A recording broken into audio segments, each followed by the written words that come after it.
All right, today we are going to do some multiplication practice, and we're going to practice the strategies we've learned so far: repeated addition, equal groups, arrays, and skip counting.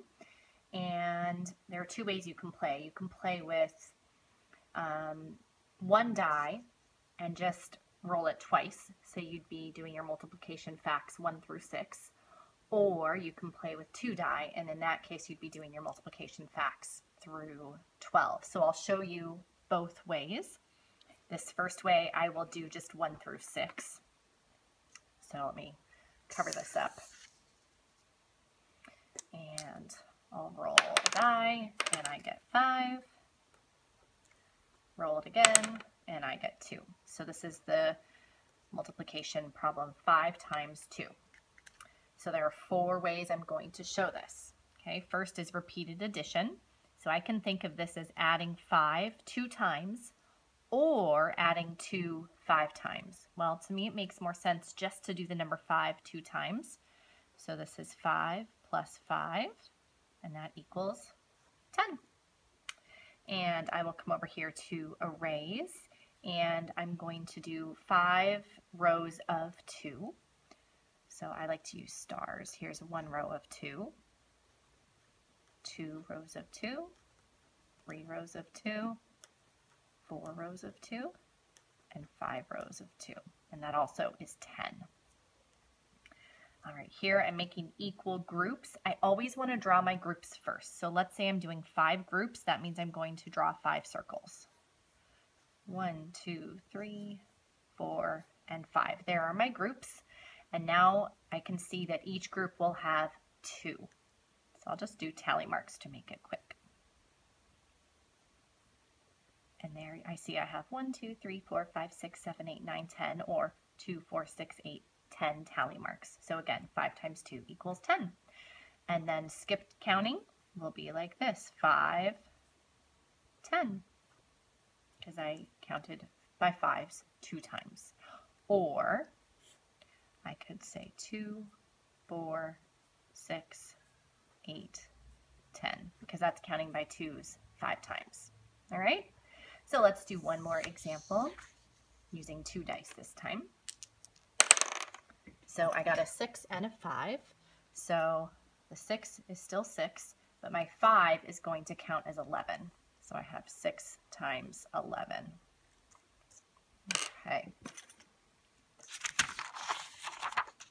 Make sure you can see that. All right.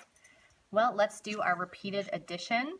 To make it easier, I'm going to add 11 6 times and not the other way around, because counting 6 11 times takes longer. So I'm going to do 11 plus 11, that's 2 times, plus 11, that's 3 times, plus 11 is 4 times, plus 11 is 5, and plus 11 is 6 times. Now I'm going to do partial groups. So I want to do these 2, which is 22, and these 2, which is 22, and these 2, which is 22. So now I have 22 plus 22 plus 22, and let me do my tens. I've got 20, 40, and 60, and my ones I've got 2, 4, and 6. So 6 times 11 equals 66. All right, let's make an array. Let's do 6 rows of 11. Here will be my rows: 1, 2, 3, 4, 5, 6. And now each of these need to have 11, and this dot counts as the first one. So I have 1, 2, 3, 4, 5, 6, 7, 8, 9, 10, 11. 1, 2, 3, 4, 5, 6, 7, 8, 9, 10, 11. 1, 2, 3, 4, 5, 6, 7, 8, 9, 10, 11. 1, 2, 3, 4, 5, 6, 7, 8, 9, 10, 11. 1, 2, 3, 4, 5, 6, 7, 8, 9, 10, 11, and 1, 2, 3, 4, 5, 6, 7, 8, 9, 10, 11. A little time consuming, but I have 66 dots because 6 times 11 is 66. And now I'm going to make equal groups. All right, let me draw 6.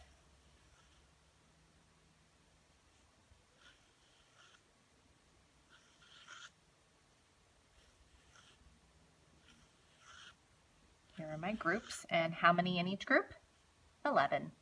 I think I'll do tally marks because that's easy to see. 1, 2, 3, 4, 5, 6, 7, 8, 9, 10, and one more is 11. So I'm going to do this for each group.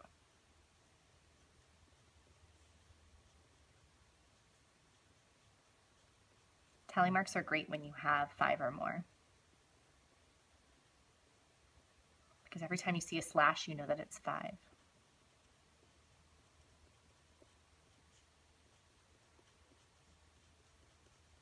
All right, now I can count my 5s, 5, 10, 15, 20, 25, 30, 35, 40, 45, 50, 55, 60.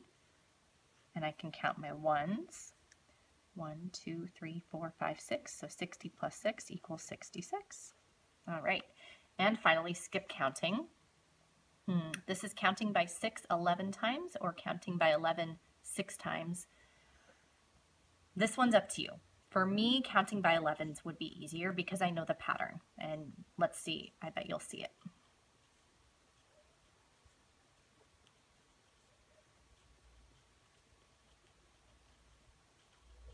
We're just, how do I describe this? It's almost easier just to see the pattern, isn't it? So 1 times 11 is 11, 2 times 11 is 22, 3 times 11 is 33, 4 times 11 is 44, and so on. So until you get to 99, counting by 11s is just repeating the digit. All right, so here's our answer here. And I would like you to do this at least 4 times. There's 2 on the front, and your paper has 2 on the back. And again, you can play this either way. You can use the digits 1 through 6, or you could just do, 1 through 12, or you could make your own rules. Let's say that you are still building confidence. Maybe you just want to use 1, 2, 3, 4, 5, and 6. But you only want to do 1 equals 1, 2 equals 2, 3 equals 3, 4 equals 1, 5 equals 2, 6 equals 3. And that way the highest you'll get is 3 times 3. Now, you can do that, but I would recommend you challenge yourself a little more and at least play this way, if not this way. Also, if you don't want to challenge yourself, if you do want to challenge yourself, you don't want to have 1, don't use 1. Why don't you go up to 13 or have 3 in there 2 times or something? It's up to you. You can make your own rules, but here is how you do this page. And when you're finished, check with a friend or an adult to look over your answers, and then this is going to go in the completed section in your notebook.